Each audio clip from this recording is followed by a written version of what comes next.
po sa malalapit po kay nanay. Nagdako na po tayo at ang last and final viewing. Una na lamang po yung mga kaibigan. Kapitbahay na naririto, yung mga gusto pong sumilay sa huling pagkakataon. Una na lamang po yung mga kaibigan at kapitbahay po na naririto.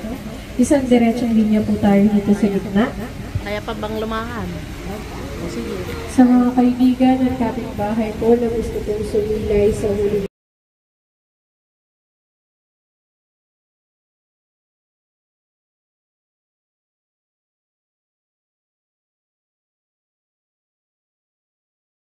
supervision na nagbuhat po sa dibisyon ng Nueva Ecija, mga pangulo ng bawat paaralan ng Timog Talavera, ang pangulo po ng TS Litera, Ma'am Joby, ang buong choir ng Talavera South District. Kami po ay maabot ng pag-iisa, pakikiramay, pakikisimpatya sa buong pamilya ng aming mahamang Lulu. Sa ngalan ng Ama, ng Anak at ng Espiritu Santo. Amen.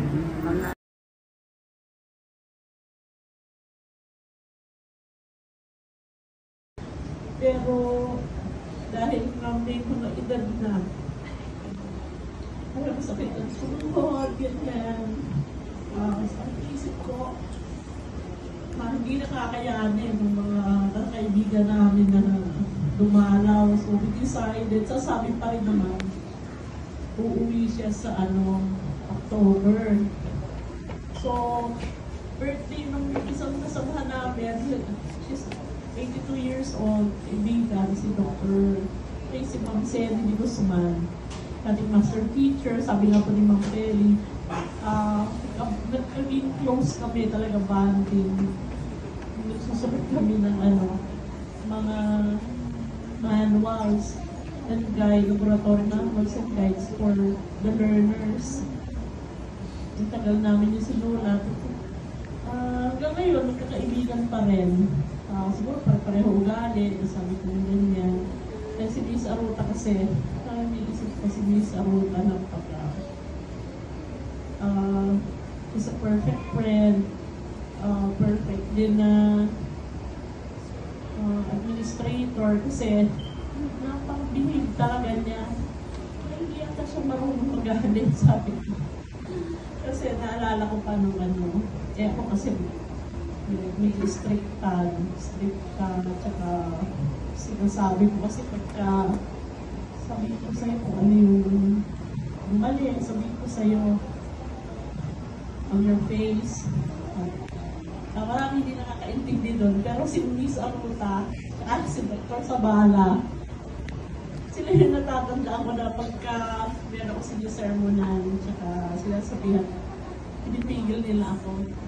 Angie, huwag ka nang magalit, sabi, ganyan talaga. Marami kami dapat matutuhan yung mga, kasi sa secondary po ako galing sila sa LM. Siguro ang expectations ko sa kanila ay mataas. So, hindi po matututuhan din yan. So, natutuwa ako sa kanila. Alam ko naman na na-hurt yung mga tao. Yung tatay ko hindi sinasabi sa akin. Monitor ka. Huwag kang pagalitan yung mga tao kasi kasabay yung loob nila sa'yo. And sila, natuwa ako sa kanila dahil yun nga, pinipigil nila ako. Para daw silang kapatid na sabihin sa'yo yung mga mali mo, ganyan. And then, sila din yung sasabi sa akin pag kung ayos. So, nagpapasalamat ako sa kanya sa Mamahal niya sa akin, saka sa mga kasama. Hindi ko din kalain na mawala na siya. Kasi 27 pa lang, di ba?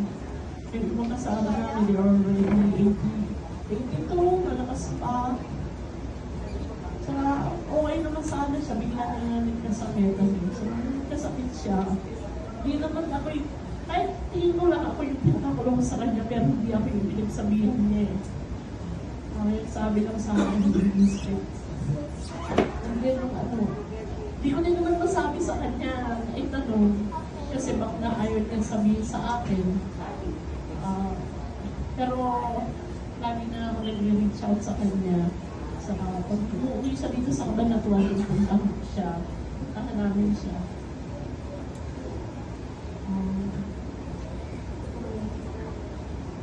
May request nga siya sa akin din at kapatid. Sabi niya nung kausap namin siya noong September 12. On our way to Bungabon, group video call kami. Sabi niya, Ma'am Jane, paalam na rin niya. Hindi niya yata magtatagal. Hindi ko yan sabihin, sabi ko. Pero tapos naiba na yung usapan, sabi niya, basta pagka umuwi ako, ilibot mo ako, sabi niya. Sabi naman ni Dr. sa bata, kung saan niya gusto pumunta. Usapan namin, kung Tinggalan, o kaya sa Patik sa Gapan. Tapos naisip siguro niya, doon na lang po sa malapit. Sige, pagpuntay na namin. Nagulat ako na hospital na siya. Pero hindi ko ini-expect na gano'n kabilis. Kala ko makakauwi pa at magkikita-kita pa kami. Ang dami kong gustong sabihin sa kanya. Kahit hindi ko nasabi yun. Alam ko naman, nandiyan lang siya. Ito siya. Salamat. Buat nagtulong, mahal ko siya. Nagpapasalamat ako sa pagmamahal niya. Hindi lang sa akin, kundi sa mga kasama sa ating lahat. Nandiyan din po yung kaklase niya, hindi siya kabait. Mga kaklase niya nung high school. Yung isa yung naging teacher ko pa nandito daw kahapon. And then si Ma'am Julia, pandyan siya. Classmate niya nung high school. Naging kasamahan din sa Gapan. So maraming nagmamahal sa kanya. Kasi siya ay isang mabuting tao. Salamat sa inyo lahat sa pagpunta dito. Pakikiramay sa kanyang pamilya. Salamat.